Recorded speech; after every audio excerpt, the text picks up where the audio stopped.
हाँ जी, गौरव, सौरभ, वैभव। ठीक है, तीन बंदे हैं, इनका प्रॉफिट शेयरिंग ये है। इन्होंने क्या बोला कि हमने सारी एसेट्स को ट्रांसफर कर दिया including cash and hand, cash at bank.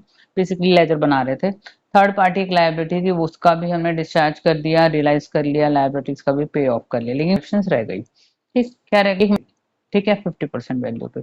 ठीक है, गौरव जी से हम चार्ज किए। ठीक, Gaurav, capital account debit to realisation, pool में ही पैसा आएगा बेटा। ठीक है, 3 लाख रुपीज। इसके बाद बोला एक 5,000 रुपए की स्टॉक था। ठीक है, वो एक क्रेडिटर ने ले लिया और फुल सेटलमेंट भी हो गया, फुल सेटलमेंट लिखा हुआ है।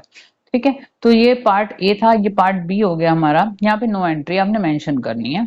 क्या होता है, अगर हमारी कोई भी एसेट से हमारी कोई थर्ड पार्टी लायबिलिटी यानी कि creditors, bills payable, bank loan, किसी भी चीज का डिस्चार्ज हो जाता है ना बेटा, तो आपको उस केस में कोई एंट्री करने की जरूरत नहीं, बट आपने मेंशन करना है। ठीक, एक लैंड एंड बिल्डिंग थी 3 लाख रुपए की।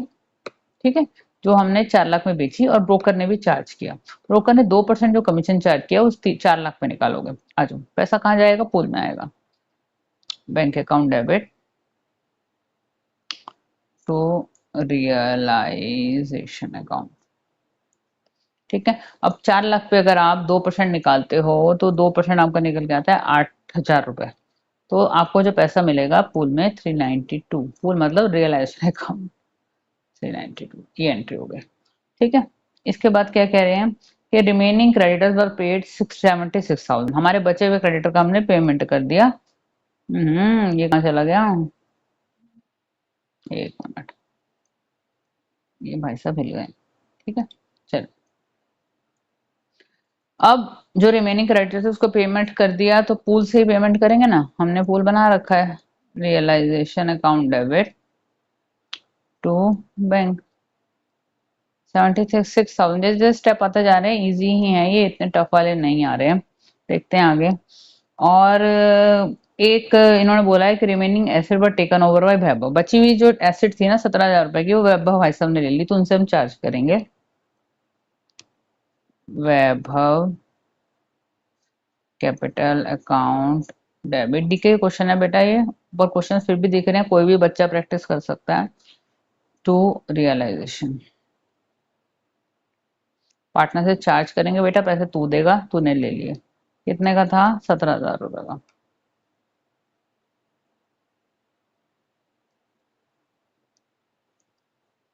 ठीक है, इसके बाद क्या कह रहे हैं ये, बैंक लोन था 3 लाख रुपए का, हमने विद इंटरेस्ट पे कर दिया। Bank loan is third party liability, realization के थ्रू ही पे होगा। Realization account debit to bank, pool से पेमेंट करनी है, लेकिन 3,21,000 की पेमेंट होगी। कुछ नहीं था क्वेश्चन में, बहुत इजी था। एक हो गया आपका क्वेश्चन ये। ठीक है, इसके अलावा और लेते हैं। अधिराजकरण वाला क्वेश्चन है, अच्छा क्वेश्चन है ये वाला, क्वेश्चन अच्छा है, मैं कहूंगी। ठीक है, पढ़ते हुए चलते हैं। एसेट्स और लायबिलिटी ट्रांसफर कर दिए, 3:1 में चल रहा है। फर्नीचर था 70,000 रुपए का, हमने 68,000 में सेल कर दिया बाय ऑक्शनर, और ऑक्शन ने कमीशन चार्ज किया 2,000 रुपए। तो बेसिकली जो पैसा आया हमारे पास, bank account debit to realisation 66,000 rupees. अब ये चीज डिस्कस हुई है, ब्रोकर था यहाँ पे, यहाँ ऑक्शनर ने चार्ज किए हैं 66,000 रुपीज। ठीक है, हमारे पास यही पैसा आ रहा है।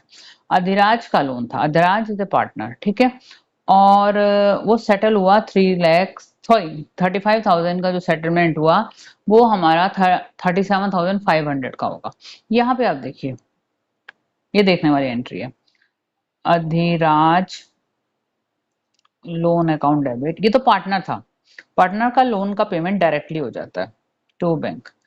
अब आपका जो पार्टनर का लोन था वो 35,000 का था, इसका सेटलमेंट क्वेश्चन कह रहा है कि 37,500 में किया, तो 25 रुपए एक्स्ट्रा पे किए, कौन भरेगा? Realization account. अब वो इंटरेस्ट के हैं या वट एवर, इंटरेस्ट ही होता है। ठीक है, इसके अलावा देखते हैं केस।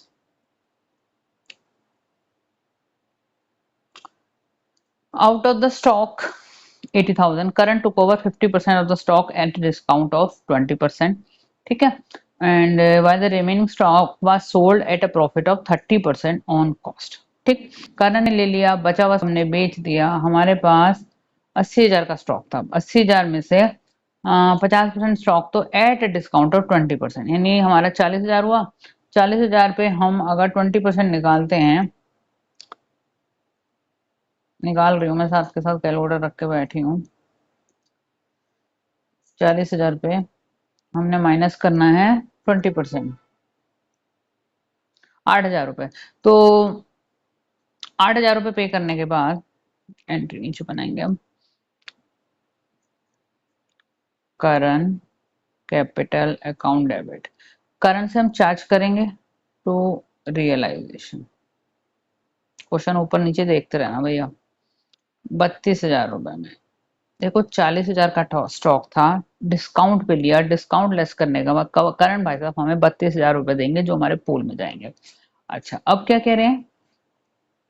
ठीक. अब क्या बोला, जो रिमेनिंग स्टॉक था वो था ऑन कॉस्ट पे बेच दिया. ठीक है. तो 30% प्रॉफिट हमने कमाया. प्रॉफिट कमाने के बाद जो हमारी वैल्यू आती है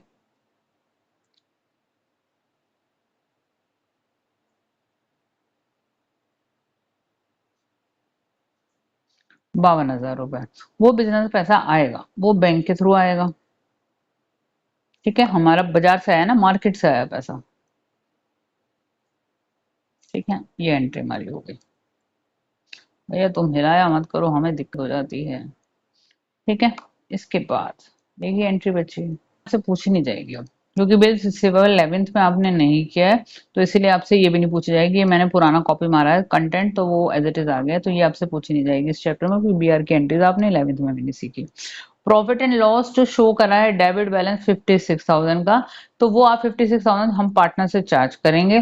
इसके बाद रियलाइजेशन एक्सपेंसेस 2,000 के थे आपके, वो हमारे पे जो थे पे कर दी अधिराज ने.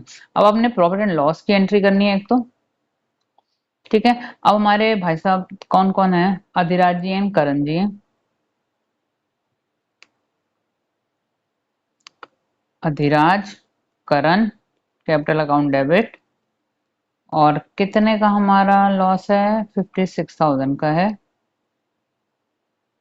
तो रियलाइजेशन 56,000 का. ये दोनों ही बांटेंगे कौन से रेशो में, प्रॉफिट शेयरिंग रेशो. अब ये तो इतना बांटना सबको आ ही गया है. कितना था, 3:2 में बांट लेना बेटा, अपने आप कर सकते हैं आप. ले जाओ भैया तुम.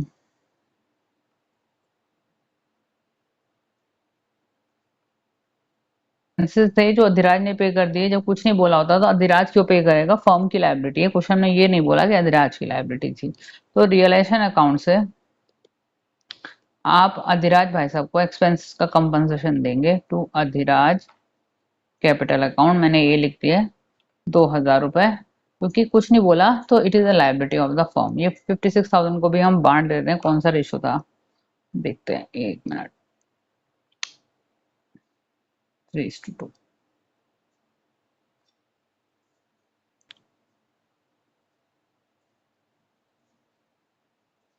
56,000 का 3/2 करते हैं. 3,600 इसका आ रहा है, माइनस करते हैं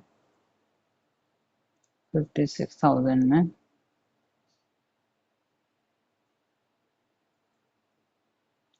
22,400 इसका. ठीक है. ये हमारा हो गया. और भी एक दो वीडियो बनाने का मूड है, थोड़े से डिफिकल्ट वाले क्वेश्चन है, बनाऊंगी मैं. अब इतना ही कर रही हूँ आज. ठीक है.